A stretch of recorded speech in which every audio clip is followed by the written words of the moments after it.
아멘. 아, 최근 들어 대란 뭐 결함의 큰 대란을 말하는 게 아니라 뭔가 풍기 현상이 일어나는 대란이 많습니다. 최근에 뭐 요소수, 뭐 연일 요소수 이 대란이다. 봤더니 최근에 한 18년 이후에 생산나고 등록된 차량은 특별히 경유차는 매연을 저감하기 위해서 이 요소수를 무조건 넣게 돼 있다고 합니다.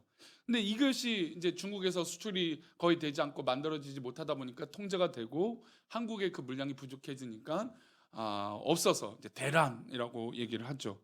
어느 주유소에서 요소수를 판다라고 하는 소문이 나면 한 수키로 동안 트레일러나 큰 대형 차들이 이 요소수를 넣기 위해서 줄을 쓰고 길을 막고 있다고 합니다. 사실 요즘은 뭐 대란이라고 하는 제품이 한두 가지가 아니죠. 요소수뿐 아니라 부동산도 사실 대란이라고 할 수 있죠. 배추도 요즘 또 다시 대란이라고 하더라고요. 제가 얼마 전에도 한 두 달 전만 해도 배추값이 이렇게 싸네 라고 생각이 들었는데, 뭐 지금은 한 세 포기에 13,000원 맞습니까? 15,000원? 예, 그 정도로 굉장히 비싸게 지금 팔리고 있다고 합니다. 작황이 좋지 않아서 물량이 부족하니까 이건 역시 배추 대란이라고 얘기합니다. 오늘 아침엔 또 재미있는 뉴스를 봤어요. 어떤 대란, 이것도 역시 대란인데 한 달 후면 이 제품이 없어서 어렵다라고 하는 뉴스예요. 그 신문 기사인데 뭐가 없냐면 관을 만들 나무가 수입이 되지 않아서 이제 한 달 정도밖에 관 만들 나무가 없다. 국내에 비치된 관을 만들 나무가 한 달 정도밖에 남지 않아서 큰일 났다. 사실 좀 부족하다 하면 무조건 뭐라고 붙여요? 대란. 그래서 사람들은 이게 부족하고 내가 구하지 못할 것 같으니까 조급한 마음이 듭니다. 내가 저거 없으면 안 될 것 같아 라고 하는 마음에 어떻게든 생기면 그것을 구입하고 모아두려고 하는 게 어떻게 보면 인간의 심리이죠. 그런데 정말로 들여다보면 그것을 못하고 없어서 안 될 거냐, 죽는 문제냐라고 봤을 때 사실 그렇지는 않습니다. 우리가 막 정말 전쟁이 나고 죽고 사는 진짜의 문제가 아니라 뭐가 부족하고 또 없는 것들은 대체하거나 아니 없어서도 살 수 있는 것들이 있습니다. 그러나 사람 심리가 저 사람도 없고 나도 없으니까 큰일 났다라고 하는 심리 때문에 이거 큰일이구나, 대란이구나 라고 생각을 하게 된다는 것이죠. 그런데 반대로 실제로 정작 죽고 살 문제가 있을 때는 그것을 외면하는 경우들이 있다는 겁니다. 내가 필요하고 내가 갖고 싶은 것들은 어떻게든 가지려고 하는 죽고 사는 것처럼 덤벼드는데 정말 정작 죽고 살 문제에서는 도망가거나 회피하는 경우들이 있다는 것이죠. 책임을 지는 현장에선 책임을 지지 않으려고 하는 것이 바로 인간의 연약한 모습입니다. 사람들이 살다 보면 일어나는 일들도 역시 마찬가지입니다. 분명히 별거 아닌 문제임에도 불구하고 죽고 살고 짜는 것처럼 싸우고 다투는 경우들이 있는 것이죠. 오늘 제자들의 모습은 정작 목숨을 걸어야 될 땐 그렇지 못하고 별거 아닐 때는 오히려 목숨을 거는 그런 모습이 등장하게 됩니다. 지난 주일의 말씀에도 말씀드렸지만 별거 아닌 것 같고 서기관들과 제자들이 싸웁니다. 귀신 들린 아들을 보고 나서 이것을 어떻게 할 것인가 해서 말다툼이 일어났어요. 그래서 서로 따지죠. 서기관들은 예수님과 제자들을 모함하고 공격하고 이 제자들은 어떻게든 그것을 막기 위해서 공격하고 대화합니다. 그런데 이제 예수님이 정작 무엇을 향하여 달려가고 계시냐면 십자가를 향하여 달려가고 계시는 것입니다. 십자가를 향하여 점점점 달려가고 계시는데 이제 예루살렘에 올라가시면 며칠 후면 예수님이 잡히시게 되는 그런 과정인 것이죠. 그런데 주변의 분위기가 점차 안 좋아지는 것을 제자들이 느끼게 됐어요. 예수님이 명성이 커지고 예수님의 소문이 커지고 사람들이 몰려들면 몰려들수록 어떤 사람들이 나타나냐면 예수님을 어떻게 하면 죽일까? 예수님을 어떻게 하면 모함할까? 예수님을 어떻게 하면 끌어내릴까 하는 사람들의 눈빛들이 제자들 눈에 들어오기 시작한 것입니다. 그러니까 제자들의 입장에서는 이거 큰일이구나, 위기구나라고 생각을 하게 된 것이죠. 그저 예수님이 계시면 지상의 천국을 누리고 우리가 세상의 권력을 다 잡을 것 같았던 제자들이 이제 실제로 예수님을 죽이려고 하는 사람들이 점점 늘어나니까 이것이 우리가 할 수 없는 범위구나라고 느끼고 두려움에 가득 차게 된 것입니다. 점점 예루살렘에 가까울수록 사람들이 환호성 치고 와, 예수님 예수님 다윗의 자손이 호산나요 이렇게 외치지만 그 가운데도 예수님을 호시탐탐 죽이려고 하는 사람들이 있었다는 것이죠. 일촉즉발의 상황입니다. 정말 죽고 살고자 하는 문제가 이들 가운데 있는 것이죠. 그러면 사실 예수님이 내 옆에 계신다면 우리는 두려울 것이 없어요. 예수님이 내 옆에 계시면 우리는 모두 다 이기게 될 줄 믿습니다. 그럼 우린 다 이렇게 고백을 해요. 그런데 실제로 예수님이 자신들의 옆에 있음에도 불구하고 이 제자들은 어떨까요? 두려움이 가득 찬 것입니다. 32절 말씀, 우리 본문 읽었던 32절 말씀을 화면을 보시고 다시 한번 읽어보겠습니다. 시작. 예루살렘으로 올라가는 길에 예수께서 그들 앞에 서서 가시는데 그들이 놀라고 따르는 자들은 두려워하더라. 이에 다시 12제자를 데리시고 자기가 당할 일을 말씀하여 이르시되, 예수님이 사실은 자신이 고난당하고 핍박받고 십자가에 죽게 된다고 하는 말씀을 안 하신 적이 없습니다. 기회가 되면 하셨죠. 근데 예루살렘에 점차 올라가는데 사람들 분위기가 막 예수님에게 환호성 치고 사람들이 몰려들고는 있지만 영 이상한 거예요. 예루살렘에 가까이 가고 정말 그때가 다가오는 것 같은데 마치 예수님이 어떻게 될 것 같은 두려움이 있었던 것이죠. 그래서 예수님이 이들 앞에, 제자들 앞에서 행하신 행동은 어떻게 하십니까? 앞에 서서 가셨어요. 예수님은 스스로 당하실 고난을 다 알고 계세요. 자기가 어떤 정말 참혹한 창피함, 굴욕 그것들을 당하실 걸 알고 계시는데 뒤로 가신 것이 아니라 어떻게 합니까? 앞에 서서 갑니다. 예수님이 앞에 서서 가시네. 언제든지 제자들은 내가 앞에 가겠습니다. 내가 오른쪽에 있겠습니다. 내가 복 받겠습니다. 내가 잘 되길 원합니다. 막 그랬던 제자들이, 확신했던 제자들이, 그런데 예루살렘에 가까울수록 점점 두려움이 가득 차게 된 것이, 그들이 놀랐어요. 따르는 제자들이 막 두려웠어요. 그래서 예수님이 다시 한번 앞으로 일어날 일에 대해서 설명해 주십니다. 이런 연약함을 우리 예수님은 잘 알고 계신 것이죠. 우리 모두의 연약함을 우리 주님께서 알고 계셔서 우리 주님은 언제나 앞서가 주세요. 근데 우리는 착각하죠. 내가 예수님 앞에 서서 가는 줄 알고 착각한다는 겁니다. 그러나 우리의 기도는, 우리의 삶은 언제나 우리 주님이 앞서 가셔서 우리는 주님을 바라보고 기도하고 예배하는 우리들이 되기를 축복합니다. 예수님은 자신의 당한 일과 십자가의 죽음을 알고 계셨고 이런 참혹한 일을 알고 계셨습니다. 우리 33절 말씀 읽겠습니다. 한번 읽어봅니다. 시작. 보라, 우리가 예루살렘에 올라가는 인자가 대제사장들과 서기관들에게 넘겨지매 그들이 죽이기로 결의하고 이방인들에게 넘겨주겠고. 예루살렘에 올라가면 이제 어떻게 됩니까? 그 당시에 가장 권력 있는 사람, 대제사장들과 서기관들. 사실 예수님을 따르던 제자들은 누가 제일 권력이 셌습니까? 누가 제일 힘이 강했습니까? 예수님이 강했어요. 예수님이 전부였어요. 예수님이 절대자였어요. 그런데 이제 예루살렘에 올라가면 세상의 권력자인 대제사장들과 서기관들이 예수님을 죽이기로 결의하고 이방인, 즉 누구일까요? 로마 군인들에게 넘기게 된다는 겁니다. 그런데 예수님의 고난은 여기서 멈추지 않아요. 28절입니다. 읽어봅니다. 시작. 이것은 죄 사함을 얻게 하려고 많은 사람을 위하여 흘리는 바 나의 피 곧 언약의 피니라. 무엇을 위해서요? 죄 사함을 얻게 하려고. 즉 예수님의 이 고난의 길은 바로 제자들을 위한 길이셨어요. 이 주님이 예루살렘에 올라가는 이 십자가의 길은 바로 우리를 위하여 가시는 그 길이었어요. 그런데 아이러니하게 제자들은 어떤 속에 빠져 있습니까? 두려움 속에 빠져 있어요. 진짜 죽고 살고자 하는 이 문제가 벌어졌을 때 예수님, 내가 정말 죽고자 합니다 라고 하는 신앙의 고백이 원래 우리에겐 있었어요.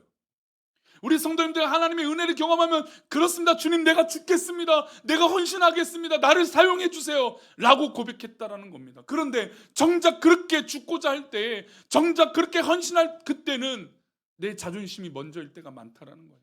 내 상황이 먼저일 때가 많다라는 겁니다. 지금 이 제자들은 예수님이 바로 곁에 계심에도 불구하고 인간적인 그 두려움을 헤쳐나올 힘이 없었던 겁니다.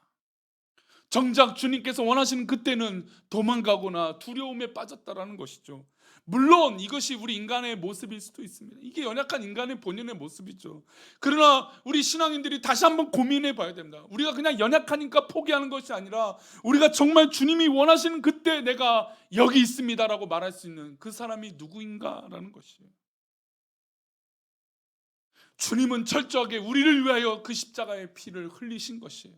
나를 위하여 주님이 그 십자가의 피를 흘리셨어요. 주님은 그 목숨을 버리시는데 어떻게 고백했는지 사도 요한은 이렇게 고백합니다. 요한일서 3장 16절입니다. 함께 읽겠습니다. 시작. 그가 우리를 위하여 목숨을 버리셨으니 우리가 이로써 사랑을 알고 우리도 형제들을 위하여 목숨을 버리는 것이 마땅하니라. 잘 보세요. 사도 요한이에요. 지금 좀 전에는 두려워서 예수님이 앞서가는데도 앞서가지 못하고 옆에 가지 못하고 뒤로 점점점 그 발걸음이 늦어졌던 사람이 바로 이 요한이었습니다. 그런데 요한이 은혜를 경험하고 나서 이제 어떻게 합니까? 주님께서 우리를 위하여 나를 위하여 목숨을 버리셨으니까 나도 우리 형제들을 위해서 목숨을 버리는 것이 마땅하다. 그런 신앙의 고백을 하게 되는 것이에요. 성도님 잘 보세요. 우리 주변에 지금 일어나고 있는 일들이 정말 죽고 살 문제인가요?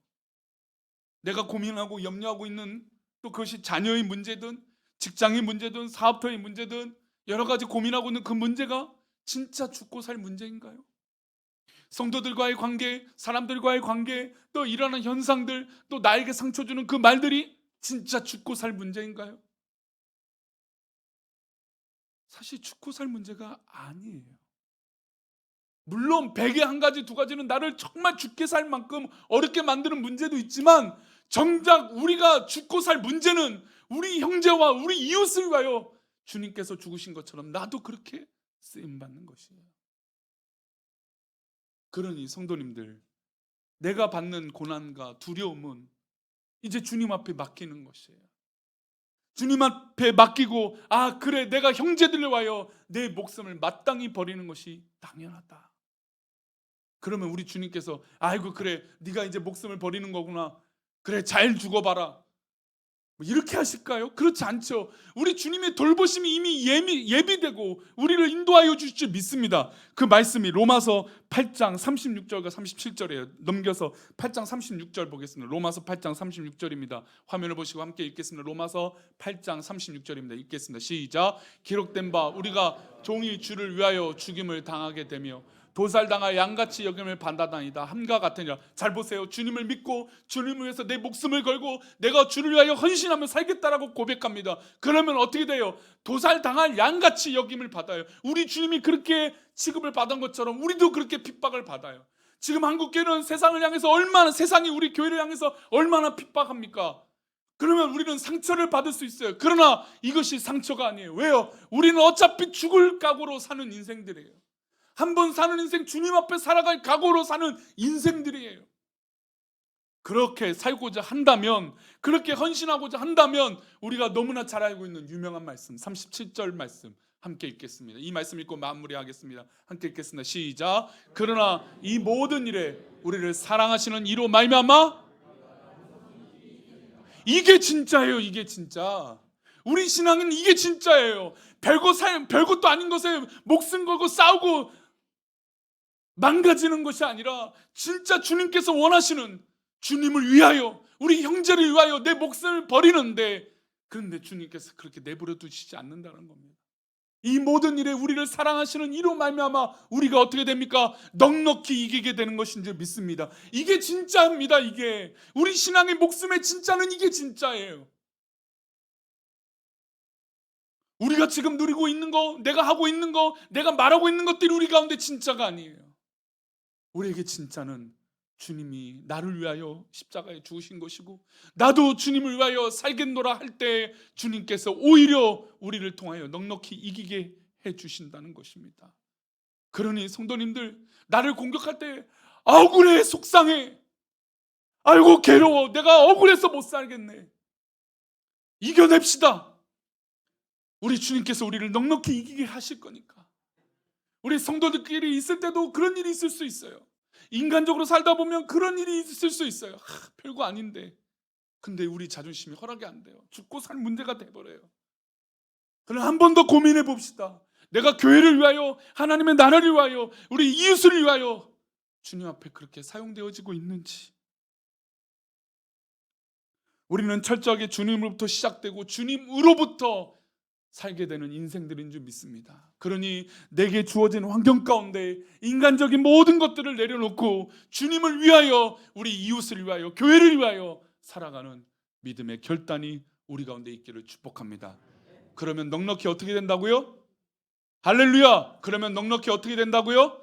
할렐루야! 우리 성도님들이 거하는 직장에서 넉넉히 이기게 될 줄 믿습니다. 성도님들이 거하고 있는 모든 환경 가운데 넉넉히 이기게 될 줄 믿습니다. 우리 자녀들이 넉넉히 이기고, 우리 부모님이 넉넉히 이기고, 우리 남편이, 아내가 넉넉히 이기고, 우리 환경이 넉넉히 이기게 되는, 진짜 죽고 살 문제가 오히려 이기게 되는 그런 은혜가 우리 가운데 있게 될 줄 믿습니다. 기도하겠습니다. 하나님 아버지, 우리가 많은 것을 누리고 많은 것을 하고 있지만, 그러나 정작 주를 위하여 우리가 얼마나 고민하고 있는지 돌아보기 원합니다. 교회도 주를 위하여 살아가는 것이고, 이 목사도 주를 위하여 살아가는 것이고, 온 성도들도 주를 위하여, 우리 이웃을 위하여 살아가는 것인 줄 믿사오니, 하나님, 우리가 진짜 목숨 걸 일이 무엇인지 고민하게 하여 주시고, 그러나 또 우리가 오히려 목숨 걸고 그렇게 나아갈 때 우리가 오히려 넉넉히 이기게 될 줄 믿사오니, 우리 성도들이 그 은혜를 경험하게 하여 주옵소서. 정말 말할 수 없는 고통 가운데 우리 있는 성도들이 있다면 하나님 찾아가셔서 확신하게 하여 주시고, 그것이 전부가 아닌 것을 깨닫게 하여 주시고, 전능하신 하나님이 인도하심이 진짜인 것을 깨달아 승리하게 하여 주옵소서. 지켜주실 것을 믿고 감사하며 거룩하신 예수 그리스도 이름으로 기도 올려옵나이다. 이제는 우리 주 예수 그리스도의 은혜와 아버지 하나님의 크신 사랑과 성령님의 감화감동 위로 교통하심이 오늘 말씀을 듣고 진짜 별거 아닌 것에 목숨을 거는 것이 아니라 진짜 목숨 걸 일에 목숨을 거는 진짜 신앙인이 되어 이제 주님의 뜻을 따라 넉넉히 이기게 될 믿음의 발걸음 그 위에, 우리 성도들의 그 신앙 위에, 직장과 사업도와 우리 성도들이 바라고 원하는 그 모든 앞날 위에, 가족 위에, 교회 위에, 이 나라의 민족 위에, 특별히 코로나로부터 고통당하는 우리 이웃 위에 이제로부터 영원까지 함께 계시기를 간절히 축원하옵나이다. 아멘.